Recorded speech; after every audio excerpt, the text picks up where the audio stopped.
जी मंगल भावना अमंगल हारी द्रवौ सुदशरथ अजिर बिहारी। जय हिंद। स्टडी बसेरा के नए वीडियो में आप सभी का हार्दिक स्वागत है। चैनल पर नए तो चैनल को सब्सक्राइब कर लीजिएगा। वीडियो पसंद आता है तो वीडियो को लाइक और शेयर अपने स्टडी ग्रुप में अपने फ्रेंड रिलेटिव के साथ जरूर शेयर करते चलिएगा। अपने सोशल मीडिया में अपने रिलेटिव के साथ जरूर शेयर करते चलिएगा। चलिए स्टार्ट करते हैं। आज का सबसे पहला करंट अफेयर्स बहुत जबरदस्त, इसके बारे हम लोगों ने पहले ही पढ़ा है परंतु आज डिटेल से पढ़ेंगे। 17th BRICS BRICS BRICS summit 2025 का आयोजन रियो डी जेनेरियो ब्राजील में आयोजन किया जाएगा। 6 जुलाई से 7 जुलाई 2025 में इसका आयोजन किया जाएगा ब्राजील में। ब्रिक्स की स्थापना 2009 में हुई थी और 2010 में साउथ अफ्रीका देश बना था। साउथ अफ्रीका इसका अस्थायी मेंबर बन गया था। तो इस तरह से इसका नामकरण 2010 में BRICS ब्रिक्स हो गया था 2010 में। पहले इसका BRIC ही था, ब्रिक ही था। ब्रिक्स 2010 में हो गया था। 2024 में 4 देश अस्थायी सदस्य बने थे, ईरान, मिस्र, इथियोपिया और UAE यानी कि यूनाइटेड अरब अमीरात। ये 4 देश 2024 में सदस्य बने थे और 2025 में 10वां सदस्य देश, 10वां अस्थायी सदस्य देश इंडोनेशिया बना है। तो कहीं कहीं आपको 11वां भी मिलेगा, 11वां सदस्य देश भी बताया जाएगा किसी किसी वीडियो में, किसी किसी इंफॉर्मेशन भी किसी साइड पे। तो ध्यान रखिएगा, अगर प्रश्न बनता है, अगर प्रश्न भी गलती से अगर 11वां आ जाता है, पूछ लिया जाता है कि 11वां सदस्य देश कौन सा है ब्रिक्स का, तो इंडोनेशिया ऑप्शन में होगा, तो इंडोनेशिया का टिक कीजिएगा। अगर वहाँ ध्यान रखिएगा कि 10वां तो सही में है, क्योंकि 11वां मेंबर जो बनना था, 10वां जो मेंबर बनना था सऊदी अरब को वह नहीं बना था, उसने मना कर दिया था, इसलिए 10वां इंडोनेशिया ही है। चलिए इसको ध्यान रखिएगा, इसलिए मैं ये बता रहा हूँ। चलिए और बाकी हम लोग देख लेते हैं। और इसी तरह से देखिए, जैसे मैंने बताया था पहले, हम लोगों ने पहले पढ़ा है, तो इंडोनेशिया हम लोगों ने पढ़ा है कि 17वां शिखर सम्मेलन ब्राजील में आयोजन किया गया। आज हम लोगों ने उसका डेट और लोकेशन भी देख लिया, रियो डी जेनेरियो में 6 जुलाई से 7 जुलाई के बीच होगा। तो इंडोनेशिया के बारे में थोड़ा समझ लेते हैं। ब्रह्मोस मिसाइल को खरीदने वाला दूसरा देश बन गया है इंडोनेशिया, इससे बात चल रही है। और BrahMos super sonic cruise missile है जो भारत और रूस द्वारा निर्मित किया गया है, और भारत से सबसे पहले ब्रह्मोस मिसाइल खरीदने वाला देश बना था फिलीपींस। इंडोनेशिया के राष्ट्रपति प्रबोवो सुबियांतो गणतंत्र दिवस 2025 में मुख्य अतिथि थे। इंडोनेशिया ब्रिक्स का 10वां सदस्य अस्थायी देश बना है। और नाइजीरिया, ये भी ध्यान रखिएगा, नाइजीरिया ब्रिक्स का 9वां साझेदार देश बना है जनवरी 2025 में। और ब्रिक्स की स्थापना हम लोगों ने पढ़ा 2009 में हुई थी। 2024 में ईरान, मिस्र, इथियोपिया, मिस्र को इजिप्ट कहते हैं इंग्लिश में, ध्यान रखिएगा, इथियोपिया और संयुक्त अरब अमीरात यानी कि UAE, संयुक्त अरब अमीरात को शॉर्ट में UAE कहते हैं, ये अस्थायी देश बने थे 2025 में। और 2025 में 10वां सदस्य देश, अस्थायी सदस्य देश बना इंडोनेशिया। 16वां शिखर सम्मेलन की बात अगर की जाती है तो 16वां शिखर सम्मेलन 2025 रूस के कजान में किया गया था। तो अभी कहाँ होगा? ब्राजील के रियो डी जेनेरियो में, ये ध्यान रखिएगा। ये ऑप्शन में प्रश्न अगर बना था पिछले बार 2024 का कि कहाँ किया गया था, रूस तो नहीं दिया गया था ऑप्शन में, कजान दिया गया था, तो रियो डी जेनेरियो, ये ध्यान रखिएगा। टॉपिक में हम लोगों ने डिटेल समझ लिया है। 6th धर्म गार्जियन अभियान 2025 का आयोजन किसके बीच और कहाँ किया जा रहा है? तो 25 फरवरी से 9 मार्च के बीच होगा माउंट फूजी, जापान में इसका आयोजन किया जाएगा। भारत और जापान के बीच यह धर्म गार्जियंस जो सैन्य अभ्यास है, इसका आयोजन किया जाता है। माउंट फूजी में इसका आयोजन किया जा रहा है जापान में। जापान की सबसे ऊंची पर्वत है, 3776 मीटर ये ऊंची है, जापान की सबसे ऊंची। और माउंट फूजी को जापान में फूजी सान भी कहते हैं। और जापान और भारत के बीच कौन कौन से संयुक्त सैन्य अभ्यास होते हैं? जीमैक्स, सिन्यू मैत्री और धर्म गार्जियन, ये अभ्यास भी भारत और जापान के बीच होते हैं। भारत का पहला चिड़ियाघर बना है Padmaja Naidu Himalayan zoological park, जो कि दार्जिलिंग का है। क्यों बना है, न्यूज में क्यों है? क्योंकि यहाँ भारत का पहला बायो बैंक स्थापित किया गया है। पहला चिड़ियाघर बन गया है जहाँ की बायो बैंक स्थापित किया गया है। कौन सा चिड़ियाघर? Padmaja Naidu Himalayan zoological park, जो कि दार्जिलिंग में स्थित है। और इस पार्क को दार्जिलिंग चिड़ियाघर भी कहते हैं या फिर फ्रोजन चिड़ियाघर भी कहते हैं। दार्जिलिंग वेस्ट बंगाल यानी पश्चिम बंगाल में ये स्थित है यह चिड़ियाघर। और इसका नामकरण पद्मजा नायडू क्यों रखा गया है? पश्चिम बंगाल की पहली महिला राज्यपाल थी पद्मजा नायडू। पद्मजा नायडू कौन है? सरोजिनी नायडू, स्वतंत्रता सेनानी सरोजिनी नायडू की पुत्री है ये पद्मजा नायडू। सरोजिनी नायडू को महात्मा गांधी जी ने नाइटिंगेल ऑफ इंडिया भी कहा था।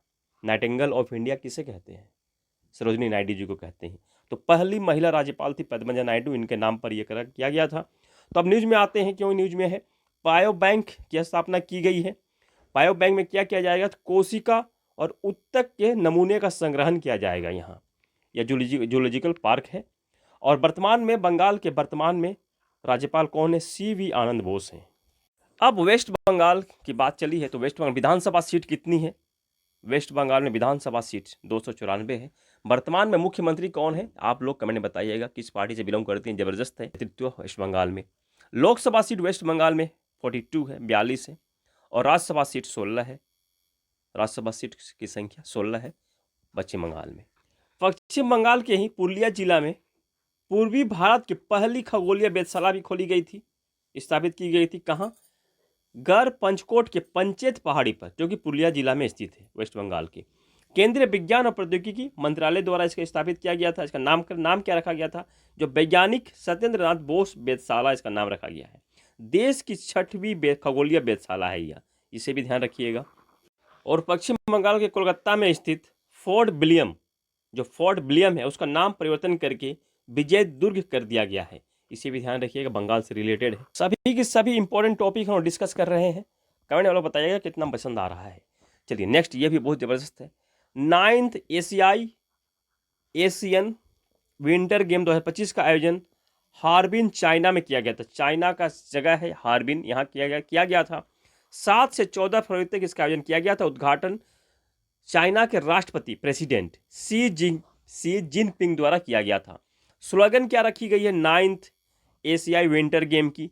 Dream of winter, love among Asia, ये स्लोगन है। और मैस्कॉट क्या है, यानी कि शुभंकर क्या है? बिन बिन नीनी, जो कि टाइगर सावक इनको रिप्रेजेंट करती है।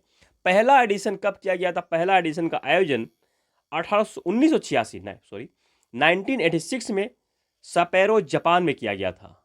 और टॉप टीम जो जापान की ही रही थी। और 10वां संस्करण का आयोजन किया जाएगा, कहाँ किया जाएगा? ये तो 9th एडिशन जो संपन्न हो गया है 2025 में, खत्म हो गया है। इसका टेली भी हम लोग मेडल टेली भी देखेंगे नेक्स्ट स्लाइड पर। अभी इसका डिटेल समझ लेते हैं, पहले बेसिक समझ लेते हैं। तो 10th 2029 में आयोजन किया जाएगा सऊदी अरब में। अब मेडल टेली देखते हैं। मेडल टेली की बात चली है तो मेडल टेली देख लीजिए। टॉप पे चाइना है। चाइना टॉप पे है कितने मेडल के साथ? 85 मेडल, टोटल 85 मेडल के साथ, जिनमें कि गोल्ड मेडल 32 गोल्ड मेडल है, सिल्वर 27 मेडल है और ब्रॉन्ज 26 मेडल ब्रॉन्ज के हैं। टॉप पे चाइना है। दूसरे स्थान पर दक्षिण कोरिया यानी कि साउथ कोरिया है। कितने मेडल? 45 मेडल, टोटल 45 मेडल के साथ दूसरे स्थान पर है, जिनमें कि गोल्ड 16 है, सिल्वर 15 है और ब्रॉन्ज 14 है। तीसरे स्थान पर जापान है। तीसरे स्थान पर जापान 37 टोटल मेडल जो है 37 है, गोल्ड 10 है और सिल्वर 12 और ब्रॉन्ज यानी कि कांस्य पदक 15 है। ये 3 लिस्ट है, 3 मैं सीरीज बता रहा हूँ। चाइना टॉप पे है, दूसरे स्थान पर दक्षिण कोरिया, तीसरे स्थान पर जापान है। तो स्लोगन को ध्यान रखिएगा। स्लोगन और मैस्कॉट क्या रखा गया है? स्लोगन और मैस्कॉट क्या है? स्लोगन है dream of winter, love among Asia. और मैस्कॉट बिन बिन नीनी, किसको रिप्रेजेंट करती है? टाइगर को, बाघ को रिप्रेजेंट करते हैं। डिटेल जो था खत्म हो गया शायद, अब छोटे छोटे प्रश्न हैं। भारत रंग महोत्सव 2025 का आयोजन न्यू दिल्ली में किया गया, जिसे कि भारंगम भी कहते हैं। भारंगम, शॉर्ट में भारंगम भी कहते हैं, भारत रंग महोत्सव भी कहते हैं इसे। इसका आयोजन न्यू दिल्ली में किया गया। थीम क्या रखी गई है? एक रंग श्रेष्ठ रंग और एक अभिव्यक्ति सर्वोच्च रचना, ये थीम रखी गई है। नेक्स्ट क्या है? नेक्स्ट स्लाइड पे चलते हैं, फटाफट से खत्म करते हैं। WPL वुमेन प्रीमियर लीग तीसरा संस्करण, इसका आयोजन स्टार्ट हो गया है। सबसे पहला मैच जो है बड़ोदरा गुजरात में हुआ है, उद्घाटन मैच। 14 फरवरी से 15 मार्च तक यह मैच चलेगा, यह टूर्नामेंट चलेगी women premiere league. Total team 5 टीमें हैं। फाइनल मैच जो होगा मुंबई में होगा, मुंबई के ब्रेबॉर्न स्टेडियम में किया जाएगा। सबसे महंगी खिलाड़ी कौन चुनी गई है WPL में? सबसे महंगी खिलाड़ी सिमरन शेख हैं, जिनकी की नीलामी जो लगी है 1.9 करोड़, यानी कि करीब 2 करोड़ गुजरात की टीम में ये शामिल है।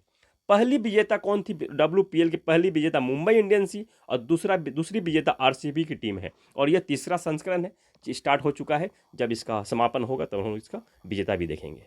दुनिया की सबसे छोटा सूरज बनाने की प्रयास किया जा रहा है, मिनी सन मेगा प्रोजेक्ट। इसका जो नाम रखा गया प्रोजेक्ट का नाम ITER, international thermo nuclear experimental reactor. यह फ्रांस में बन रहा है। फ्रांस जब भारत के प्रधानमंत्री जब फ्रांस के दौरा पर थे तो वहाँ AI समिट में पार्टिसिपेट करने के लिए गए थे, तो वहाँ उन्होंने इस प्रोजेक्ट का भी दौरा किया है और यहाँ भारत भी सहयोग कर रहा है और भी दूसरे देशों के साथ सहयोग से यह दुनिया का सबसे छोटा सूरज बनाने की प्रक्रिया चल रही है। सूरज में जिस तरह से रिएक्शन करके जिस तरह से ऊर्जा उत्पन्न होती है, उसी का उपयोग करके यहाँ भी धरती पर छोटा सूरज बनाने का प्रयास किया जा रहा है। चलिए नेक्स्ट है LCD, यानी कि लंपी स्किन डिजीज के लिए वैक्सीन का निर्माण कर लिया गया। यह लंपी डिजीज जो है पशुओं की बीमारी है, पशुओं में यह होती है, बहुत ही जबरदस्त बीमारी है, बहुत ही फैलने वाली बीमारी है। इसका निर्माण जो किया है भारत बायोटेक समूह की कंपनी बायोवेट प्राइवेट लिमिटेड ने ICAR के साथ मिलकर इसका निर्माण किया गया है और CDSO द्वारा इस वैक्सीन को लाइसेंस भी प्राप्त हो चुका है। भारत में पोटास के विशाल भंडार की खोज की गई है। कहाँ मिली है यह विशाल भंडार? फाजिल्का जिला फाजिल्का है, पंजाब में स्थित है, इसकी खोज की गई है। यह पोटास क्या है? पोटास में पोटेशियम क्लोराइड होता है और नाइट्रोजन होते हैं, जो कि उर्वरक यानी कि जो पौधों के लिए उपयोगी उर्वरक होते हैं उसके लिए यह उपयोग होता है, बनाने में उसका उपयोग होता है। तो इसका जो अभी तक पोटास जो है बाहर देशों से ही निर्यात किया जाता था, परंतु अब यह यहाँ पोटास के बड़े भंडार मिले हैं, तो अब यह फायदा होगा। अब थोड़ा पुराना जो न्यूज़ है उसको थोड़ा रिवीजन कर लेते हैं। शून्य क्या है? तो भारत की पहली एयर टैक्सी है, निर्माण किया गया है सरला एविएशन बेंगलुरु द्वारा निर्माण किया गया है। जॉर्जिया 2025 में WHO द्वारा मलेरिया मुक्त होने वाला पहला देश बना था। प्लाज्मोडियम परजीवीकरण या मलेरिया होता है, मादा एनोफिलीज मच्छर के काटने से यह मलेरिया जो फैलती है। जसपे जो कंपनी है जसपे का फुल फॉर्म अगर देखा जाए पेमेंट ऑर्केस्ट्रेशन सॉफ्टवेयर का काम करती है। 2025 में पहली यूनिकॉर्न कंपनी बनी थी। 2012 में इसका स्थापना की गई थी बिमल कुमार और शीतल ललवानी द्वारा। वर्जिन नारियल तेल अंडमान निकोबार का GI टैग प्राप्त नारियल तेल है। और सेंट्रल कोकोनट यानी कि सेंट्रल राष्ट्रीय नारियल रिसर्च इंस्टीट्यूट कहाँ है? तो कासरगोड केरल में स्थित है। उत्तराखंड यूनिफॉर्म सिविल कोड को लागू करने वाला स्वतंत्र भारत का पहला देश बना था। 27 जनवरी 2025 को इसने लागू किया था और 27 जनवरी को उत्तराखंड में समान नागरिक दिवस भी मनाया जाता है। स्वतंत्रता से पहले गोवा में 1969 में समान नागरिक संहिता कानून लागू है। AI समिट 2025 का आयोजन पेरिस में किया गया और भारत सह-अध्यक्ष था। इसका आयोजन हो चुका है और जो अगला होगा, नेक्स्ट होगा, भारत इसके लिए प्रतिबद्ध। चलिए आज के लिए इतना ही, मिलते हैं नए वीडियो में। आशा करता हूं सेशन पसंद आया है, इसी आशा और उम्मीद के साथ और आप सबकी सफलता की मंगल कामना के साथ मिलते हैं नए वीडियो में। तब तक जय हिंद, स्वस्थ रहें, मस्त रहें, धन्यवाद, जय हिंद।